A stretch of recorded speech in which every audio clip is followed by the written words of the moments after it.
Hey everyone, this is the real settings you need to be using. I followed other setting videos and they were off compared to the actual settings you should be using.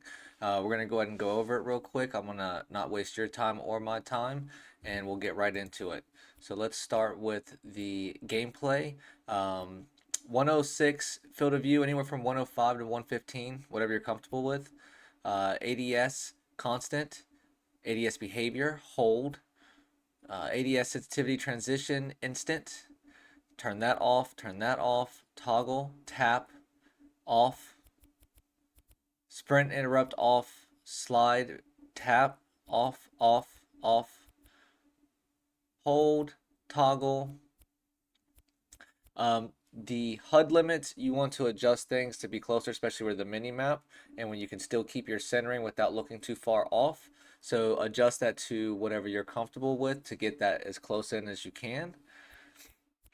I got damage numbers on, enemy health on, off, and this your frames per second is on just for me. You don't have to put that. That's not going to affect anything. Ping on, and then over to the controller settings.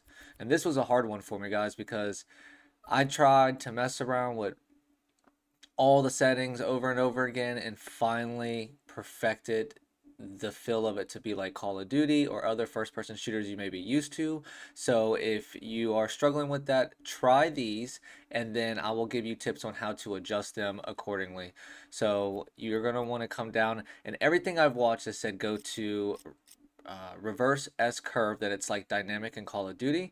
However, it just feels off. I don't know if it's because this game has a multiplier in it that throws it off a little bit.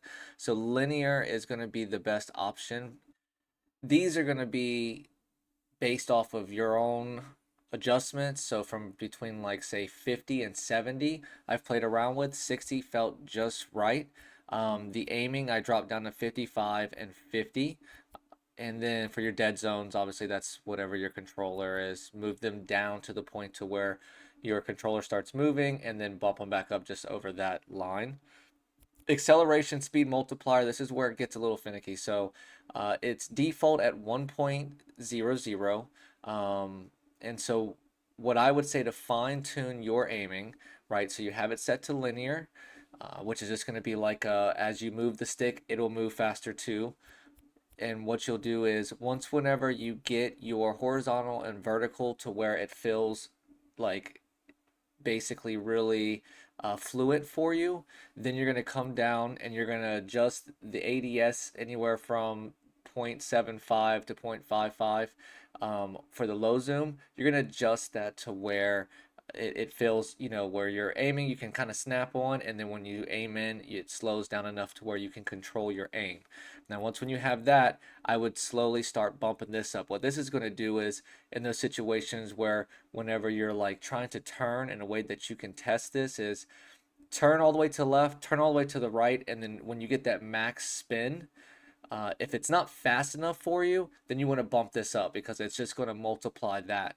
And so 1.00 wasn't good enough for me, so I went to 1.25. With these same exact settings, if you tried this, it feels very similar to Modern Warfare 3.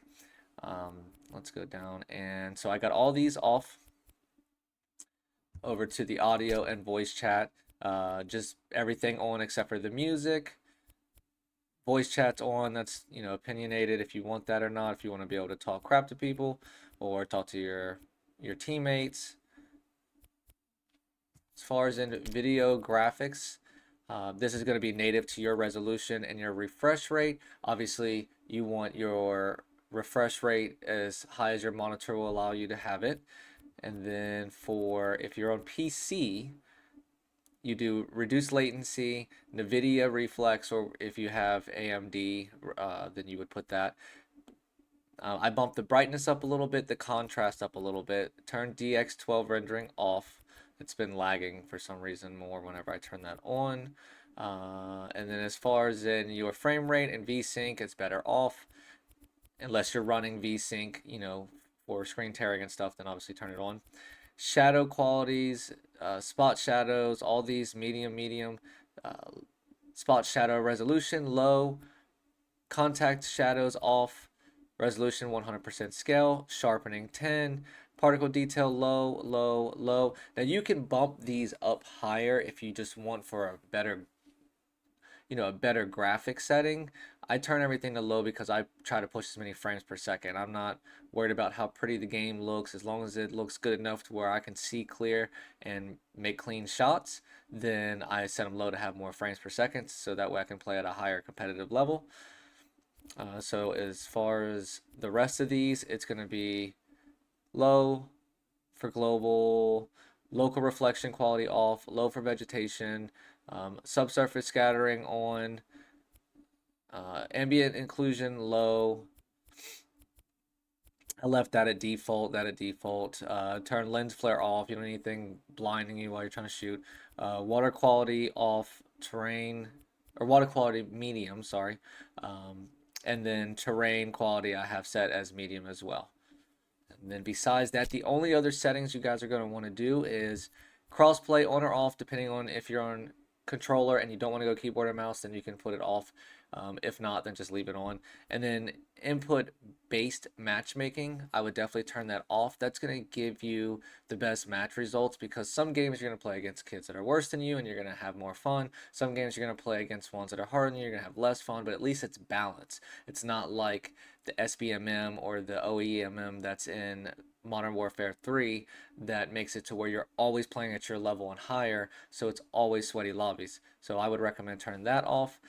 That is going to wrap up the settings. I hope that this helps you guys out a lot. I know that a lot of the other setting tutorials I've watched were kind of off compared to this one, and this one is what has helped me the most. Hopefully it helps you guys. If you do find value out of this, please comment, like, subscribe, and stay tuned in. I'm going to be trying to pump out as much content for this game and truth correct content too, not just copy and paste. So yep, see you guys later.